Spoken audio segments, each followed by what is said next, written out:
Option trading for beginners part 2। पिछले part में हमने डिस्कस किया था कि ऑप्शंस क्या होते हैं, कॉल क्या होती है, पुट क्या होता है, प्रीमियम क्या होता है, एक्सपायरी क्या होती है और स्ट्राइक प्राइस क्या होता है। अगर आपने वीडियो अभी तक नहीं देखा है तो लिंक मैंने यहाँ ऊपर दिया है, आप इस वीडियो को देख लीजिए।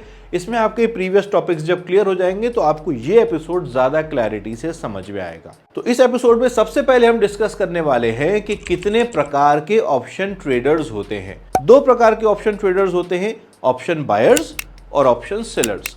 किसी भी ट्रेड को कंप्लीट होने के लिए ये दो लोग बहुत जरूरी हैं। अगर मुझे ये पेन बेचना है तो मेरे पास एक बायर होना चाहिए, तभी मैं इसको बेच सकता हूं, या मुझे इस पेन के लिए कोई इंक खरीदनी है तो मेरे पास एक सेलर होना चाहिए जो बेचना चाह रहा है, तभी मैं उसे खरीद सकता हूं। इनमें से कोई भी एक नहीं होगा तो ट्रेड कंप्लीट नहीं होगा। उसी तरह से ऑप्शंस में भी एक बायर होता है, यानी जिसे हम ऑप्शन बायर कहते हैं, और एक होता है जिसे हम ऑप्शन सेलर कहते हैं। अब ऑप्शन बायर कौन होता है? एक स्टॉक है जिसका प्राइस चल रहा है 80 रुपीज और मुझे लगता है कि ये स्टॉक 80 रुपीज से बढ़ के 100 प्लस जा सकता है। तो मैंने क्या किया कि मैंने 100 रुपीज की एक कॉल परचेज कर ली जिसका प्रीमियम चल रहा था 5 रुपीज। यहां पर मैं हो गया ऑप्शन बायर। अब एक्सचेंज ने मुझसे बोला कि भैया ठीक है, तुम ये 5 रुपए दे के ये कॉल परचेज कर सकते हो, अगर शेयर 100 रुपीज के ऊपर जाता है तो मैं हर 1 रुपए के मूवमेंट पर आपको 1 रुपए एज अ प्रॉफिट दूंगा।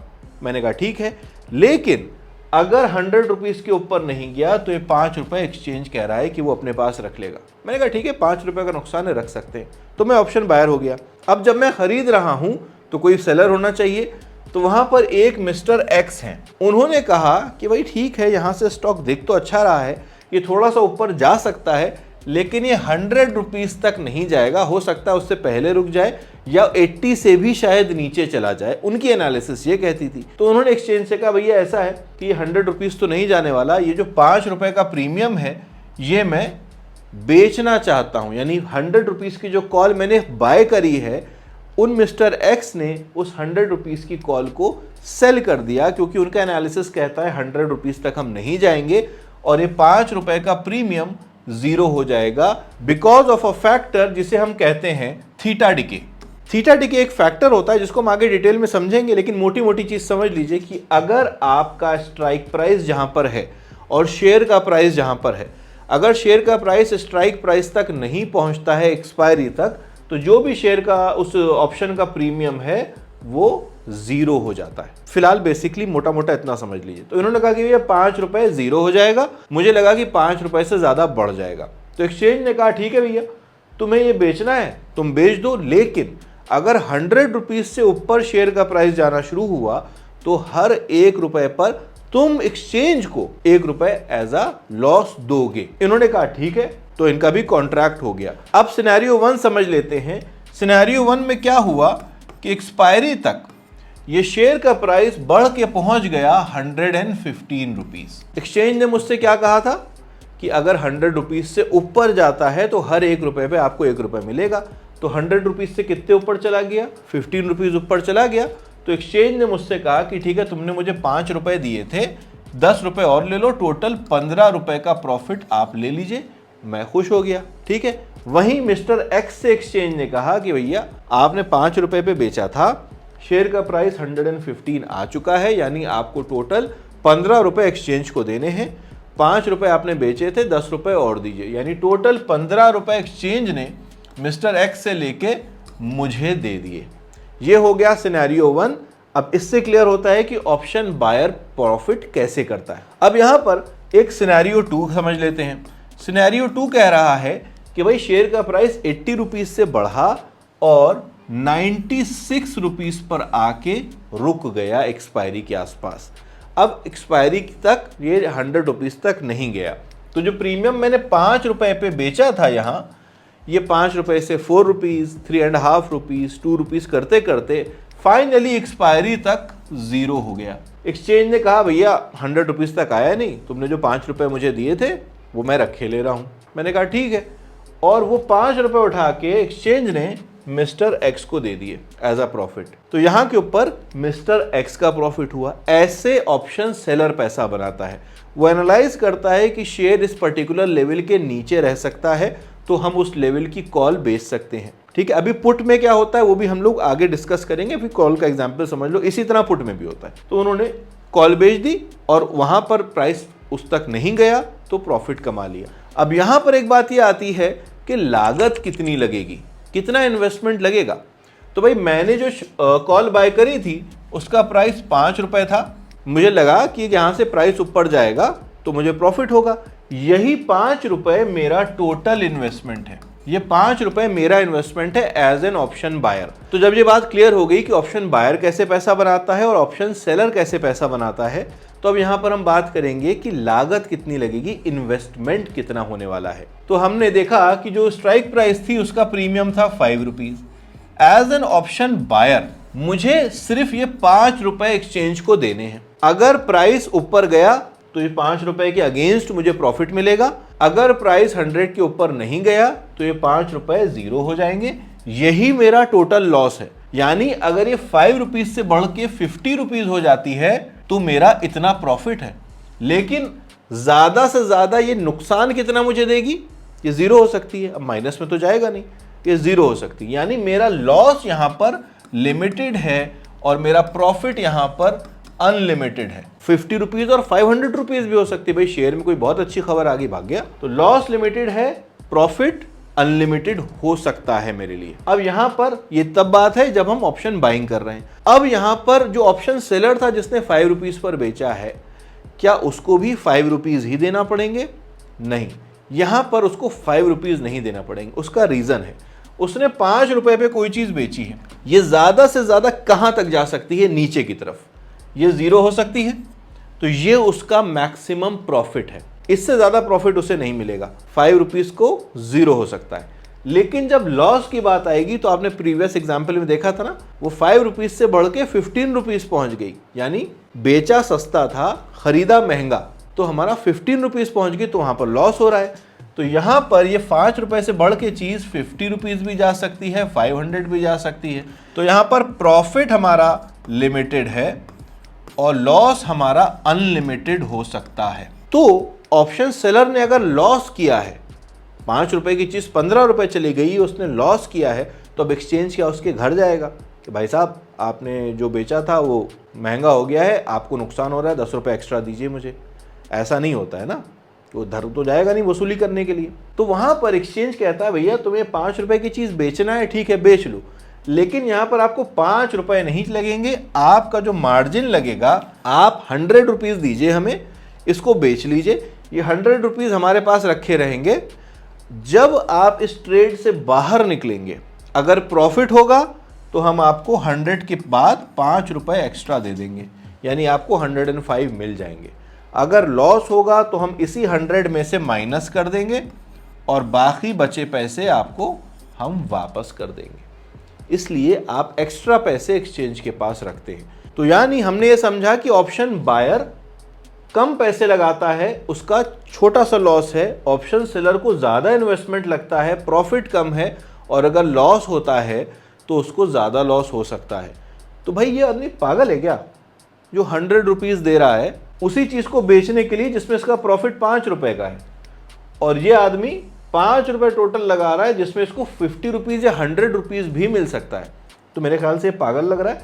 100 रुपए लगा रहा है ये 100 रुपीज अगर इसके पास हैं तो ये इस तरह के 5-5 करके 20 लॉट्स खरीद सकता है। जरा सा भी ऊपर जाएगा, बढ़िया बेहतरीन राजा बन जाएगा वो। तो यहां के ऊपर बात आती है विनिंग प्रोबेबिलिटी की। विराट कोहली एक बहुत अच्छे बैट्समैन है, सचिन तेंदुलकर एक बहुत अच्छे बैट्समैन है, लेकिन क्या ये लोग हर मैच में सेंचुरी बनाते हैं? नहीं, किसी मैच में 0 पर भी आउट होते हैं। तो क्या इस वजह से ये बहुत अच्छे बैट्समैन नहीं कहलाएंगे? नहीं, ये अच्छे बैट्समैन कहलाएंगे क्योंकि इनका विनिंग परसेंटेज अच्छा है, ये अच्छा चलते हैं। लेकिन इस मैच में, पर्टिकुलर मैच में जिसमें अभी ये खेल रहे हैं, इसमें ये 100 बनाएंगे, वी डोंट नो। ठीक है, ये 100 से कम पे भी आउट हो सकते हैं, ये 0 पे भी आउट हो सकते हैं। तो यहां के ऊपर एज एन ऑप्शन बायर अगर मैंने कोई चीज खरीदी है, किसी स्टॉक में कोई कॉल खरीदी है, तो क्या जरूरी है कि वो स्टॉक इस बार मूव करे? भाई स्टॉक पिछले महीने अच्छा मूव किया था, हो सकता है इस महीने थोड़ा सा नीचे चला जाए, हो सकता है इस महीने कहीं ना जाए, थोड़ी देर साइडवेज रहे, ऐसा कुछ भी हो सकता है ना। तो स्टॉक तो अच्छा है, लेकिन उसका मूवमेंट अगर हमारी एक्सपायरी तक नहीं होता है, स्टॉक अच्छा था, थर्सडे को मेरी एक्सपायरी थी, लेकिन स्टॉक ने थर्सडे तक मूव नहीं दिया, फ्राइडे को मूव करना शुरू किया, तो मेरे लिए जो कॉल ऑप्शन था वो किसी काम का नहीं रहा। इसीलिए ऑप्शन बायर्स की जो विनिंग रेशियो होता है वो होता है 33%। क्यों? क्योंकि हमने जो स्टॉक खरीदा है, भले ही जितना अच्छा हो या जितना बुरा हो, उसने अगर हमारी एक्सपायरी तक इस पर्टिकुलर मैच में परफॉर्मेंस नहीं दी तो हमारा नुकसान है। हो सकता है हमारे अगली एक्सपायरी में मूव कर जाए, हमारा प्रीमियम 0 हो चुका है, एक्सपायरी के बाद उसने मूव किया, इसलिए इनका विनिंग परसेंटेज 33% है। वहीं पर ऑप्शन सेलर की अगर हम बात करें तो ऑप्शन सेलर ने क्या किया, उसका बेसिक फंडा है कि भाई स्टॉक मूव कर सकता है बट इतना मूव नहीं करेगा कि 100 रुपीज़ तक चला जाए। तो अगर 100 रुपीज़ तक नहीं गया तो उसका जो प्रीमियम है, जो 5 रुपए 10 रुपए का प्रीमियम है, ये 0 हो जाएगा। अच्छा ठीक है, 100 रुपीज़ तक नहीं गया, थोड़ा सा मूव किया, 0 हो जाएगा। एक और चीज़ है, अगर ये नीचे चला गया, ये शेयर का प्राइस नीचे गया, तब भी तो प्रीमियम 0 हो जाएगा। यानी जो ऑप्शन सेलर है उसके पास दो एजेस हैं। ऑप्शन बायर के लिए फायदा तभी है जब लिमिटेड टाइम में आपका शेयर उस लेवल तक मूव करे, भैया तभी पैसा बनेगा। ऑप्शन सेलर क्या कह रहा है कि अगर थोड़ा सा भी मूव किया और लेवल तक नहीं पहुंचा, यानी रेस कंप्लीट नहीं करी, तब भी प्रीमियम 0 है, मेरा फायदा है। और अगर परफॉर्म ही नहीं किया, उल्टा 0 पे आउट हो गया और नीचे चले गए, तब भी प्रीमियम 0 होना है, मेरा फायदा है। तो ऑप्शन सेलर का जो विनिंग रेशियो होता है वो होता है 67%, क्योंकि इसके पास एज है, हर शेयर हर महीने परफॉर्म नहीं करेगा। ऑप्शन बायर पैसा बना सकता है डिपेंडिंग आपकी एनालिसिस अच्छी हो कि इस महीने ये वाला शेयर अच्छा लग रहा है, ये परफॉर्म कर सकता है, इस महीने ये वाला शेयर परफॉर्म कर सकता है। और ऑप्शन सेलर के लिए उसको पता है कि हर शेयर हर महीने परफॉर्म नहीं करेगा, तो वो वहां पर उसके ऑड्स के अगेंस्ट पैसा बना लेता है। अब यहां पर एक और बहुत इंपॉर्टेंट बात आती है जिसको आपको समझना पड़ेगा, तभी आपको समझ में आएगा कि ऑप्शन बायर का विनिंग परसेंटेज कम क्यों है और ऑप्शन सेलर का विनिंग परसेंटेज ज्यादा क्यों है। अब हमने भी एग्जाम्पल लिया था कि जो शेयर था वो अगर 100 रुपीज के ऊपर जाएगा तभी हमको प्रॉफिट होगा। तो मैंने जो कॉल बाय करी थी 5 रुपीज की, शेयर एक्सपायरी तक चला गया 102 रुपीज, 100 रुपीज के ऊपर आ गया, मुझे फायदा होना चाहिए। एक्सचेंज ने कहा भैया हमने आपसे बोला था कि 100 रुपीज से जितना ऊपर जाएगा हर 1 रुपए पे आपको 1 रुपए मिलेंगे। तो आपका 102 रुपीज तक आया है शेयर एक्सपायरी में, तो आपको 100 के बाद 2 रुपए और मिल जाएंगे, यानी आपका टोटल प्रॉफिट हुआ 2 रुपीज। 2 रुपीज आपको मिलेंगे। तो भैया मैंने तो 5 रुपए दिए थे, तो हमारा 2 रुपए तो हमको मिले, 100 के ऊपर भी आया, फिर भी हमारा 3 रुपीज का लॉस है। क्यों? क्योंकि हमारा ब्रेक इवन पॉइंट, यानी जो लेवल जहां से हमें प्रॉफिट मिलना शुरू होगा वो था 105 रुपीज।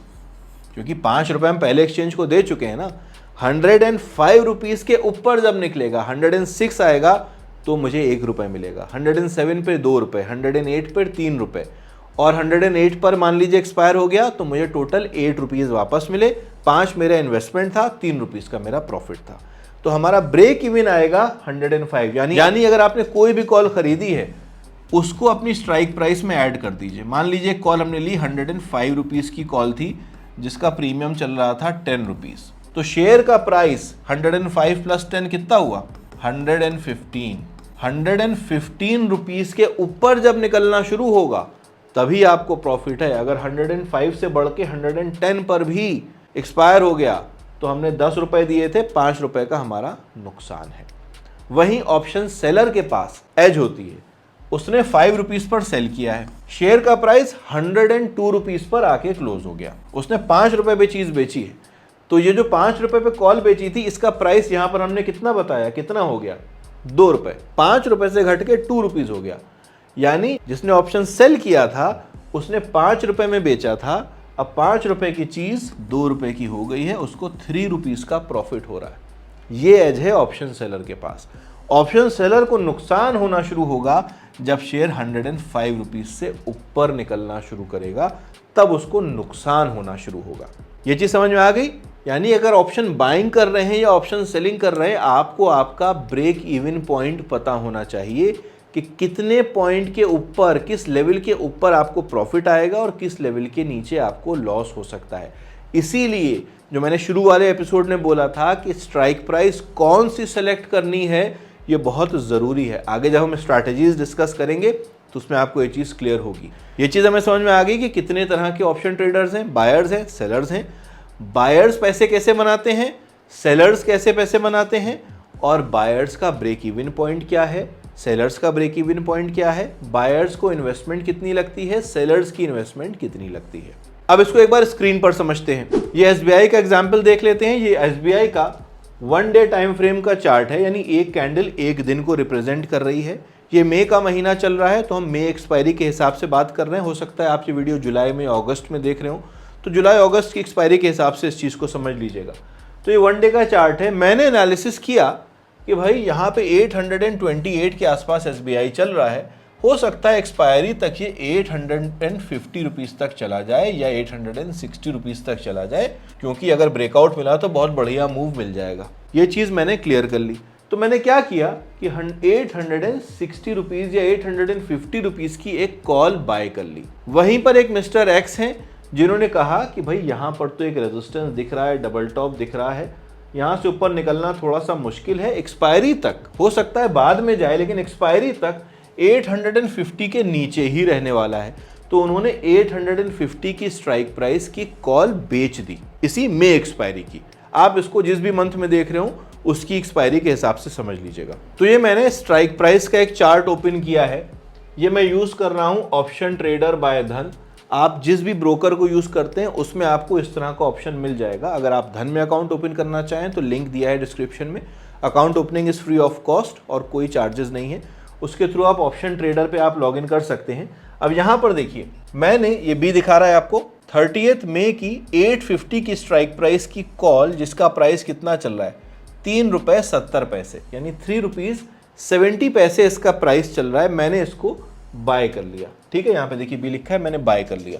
तो यहाँ पर मेरा मार्जिन कितना जा रहा है, 2775 रुपीज़, यानी इतना ही टोटल मेरा इन्वेस्टमेंट रहेगा इस ट्रेड में अगर मैं इस कॉल को बाय करता हूं। यानी अगर प्राइस 850 के ऊपर निकलता है तो कितने ऊपर निकलना पड़ेगा जो मुझे पैसा मिलेगा, 853.70। ये देखिए यहां पर दिखा रहा है 853.70, ये इसका ब्रेक इवन है। इसके ऊपर अगर एक्सपायरी तक निकलना शुरू करेगा तो एज एन ऑप्शन बायर मुझे प्रॉफिट होगा, और मुझे टोटल लॉस कितना हो सकता है, 2775, 100% का लॉस हो सकता है। ये जो मैंने इन्वेस्टमेंट यहाँ पर लगाया है ये पूरा मेरा लॉस में कन्वर्ट हो सकता है। अच्छा, अगर भागना शुरू किया तो अनलिमिटेड प्रॉफिट मुझे हो सकता है, यानी ये 3.7 से 30 भी जा सकती है, 300 भी जा सकती है, डिपेंडिंग कि मेरी एक्सपायरी तक कितना मूव दे जाता है ये पर्टिकुलर स्टॉक। ठीक है, अब इसी सिनेरियो को आपने समझ लिया। ये एज अ बायर हूँ, अनलिमिटेड प्रॉफिट हो सकता है, लिमिटेड रिस्क है, और ब्रेक इवन पॉइंट 853.7 है। यानी अगर 851 पर भी एक्सपायर हुआ तो मेरी 3.7 की जो कॉल थी ये 1 रुपये हो जाएगी, तो मुझे 2.70 रुपीज़ का लॉस हो जाएगा। अब इसी चीज़ को जो मिस्टर एक्स थे उन्होंने कहा कि मैं इसको सेल करूंगा, तो उन्होंने 370 पर 850 की कॉल सेल कर दी, 3.70 पे बेच दी। अब यहाँ पर देखिए उनको मार्जिन कितना लग रहा है, 97,000 रुपीज़। ये उनको देना पड़ेगा एक्सचेंज के पास कि भैया इतना पैसा हमारे पास रखिए, अगर लॉस होगा तो हम इसी में से काट के आपको वापस कर देंगे, अगर आपका प्रॉफिट होता है तो भाई ये आपका टोटल प्रॉफिट, मैक्सिमम प्रॉफिट 2775 जो मैंने खरीदने में दिया था वो पूरा प्रॉफिट आपको मिल जाएगा। यहाँ पर देखिए लॉस कितना है भाई, अब 3.7 से बढ़ के कोई चीज़ 30 भी हो सकती है, 300 भी हो सकती है, तो अनलिमिटेड लॉस है। और ब्रेक इवन पॉइंट क्या दिखा रहा है, 853.7, यानी अगर 853 पर भी, 853.7 है ना, 853 पर भी एक्सपायरी हो गई तब भी मुझे 70 पैसे का फायदा है, नुकसान नहीं होगा। 853.7 के ऊपर अगर निकलना शुरू करेंगे तब हमारा लॉस होना शुरू होगा। तो तो ये ऑप्शन सेलर का बेनिफिट है। यहाँ पर देखिए पूरा ये पे ऑफ चार्ट दिखा रहा है। इसको किस तरह यूज करते हैं ये भी हम आगे सब समझेंगे। अभी फिलहाल आप देखिए कि कितना मार्जिन लग रहा है, कितना पोटेंशियल प्रॉफिट इनको हो सकता है, कितने लॉस की प्रोबेबिलिटी है। ये सारी चीजें समझिए कि भैया 853 तक हम प्रॉफिट में हैं, इसके ऊपर हमारा लॉस शुरू हो जाएगा। अब आपको मैं एक होमवर्क दे रहा हूं, यहाँ पे आप दो काम कर सकते हैं। या तो आप NSE की वेबसाइट पर जाइए, वहां से फ्यूचर एंड ऑप्शंस के शेयर, जो भी शेयर्स 175-80 शेयर्स है उनकी लिस्ट मिल जाएगी, कौन कौन से शेयर्स फ्यूचर्स में और ऑप्शंस में हैं, आप वहां से डाउनलोड कर सकते हैं, एक्सेल शीट आपको मिल जाएगी। या फिर निफ्टी 50 के जो 50 शेयर हैं, क्योंकि निफ्टी 50 में सारे शेयर्स में फ्यूचर एंड ऑप्शंस है, निफ्टी 50 के इन 50 शेयर्स की लिस्ट आप निकाल लीजिए और हर शेयर में कितने कितने डिस्टेंस पर स्ट्राइक प्राइस है पहले इसको देखिए। SBI में कितने कितने डिस्टेंस पर स्ट्राइक प्राइस है, जैसे यहाँ पर मेरे आगे खुला हुआ है, देखिए 830, 820, 835, 840, 850, 825, यानी एवरी 5 रुपीज, हर 5 रुपए पे आपको एक कॉल एक पुट SBI में दिखाई देगी। ठीक है, आप ये देख सकते हैं। या जैसे ICICI बैंक पर देख लीजिए भाई, यहाँ पर आप देख रहे हैं 860, 850, 840, 830, यानी ICICI बैंक में एवरी 10 रुपीज पर एक स्ट्राइक प्राइस है। तो पहले तो ये देखिए कि कौन से शेयर्स में कितनी कितनी दूरी पे स्ट्राइक प्राइस है, थोड़ा सा समझ में आएगा। फिर इनमें से 2-3 शेयर्स को आप सेलेक्ट करिए और जिस भी प्राइस पर वो शेयर चल रहा हो उस प्राइस के आसपास की कोई भी कॉल या कोई भी पुट, इसको आप निकाल के अलग रखिए, उसका प्राइस नोट करिए और देखिए कि एक्सपायरी तक उसमें किस तरह से मूवमेंट आ रहा है, कैसे कैसे। अगर उस लेवल तक नहीं पहुंच पा रहा है तो देखिए उसका प्रीमियम रोज कम होता जा रहा है। कल की तारीख में वो 5 रुपए की थी, आज की तारीख में 4.5 रुपीज़ की है, कल की तारीख में अगेन वो 3 रुपीज़ की हो गई। ये देखेंगे, जब आप ये देखेंगे कि मूवमेंट किस तरह से उनमें हो रहा है तो उससे भी आपको काफ़ी क्लैरिटी आएगी। और अगले एपिसोड में हम डिस्कस करेंगे कि स्ट्राइक प्राइस कितने कितने प्रकार के होते हैं। बहुत इंपॉर्टेंट टॉपिक रहेगा क्योंकि उससे आपकी ट्रेडिंग पे बहुत इफेक्ट पड़ता है, क्योंकि कौन सी स्ट्राइक प्राइस खरीदनी है और कौन सी स्ट्राइक प्राइस बेचनी है, ये तभी आपको समझ में आएगा जब आपको पता हो कि कौन कौन सी तरह की स्ट्राइक प्राइसेस होती हैं। अब इस वीडियो में अगर कोई डाउट है तो आप हमारे YouTube लाइव पर आ सकते हैं, वहां पर आप हमसे क्वेश्चन पूछ सकते हैं लाइव मार्केट में, हम इसको वहां पर भी डिस्कस करेंगे। या फिर आप हमारी वेबसाइट पे विजिट कर सकते हैं हमारे और भी प्रोग्राम्स को जानने के लिए, और हमारे व्हाट्सएप नंबर पे भी व्हाट्सएप करके क्वेरीज पूछ सकते हैं।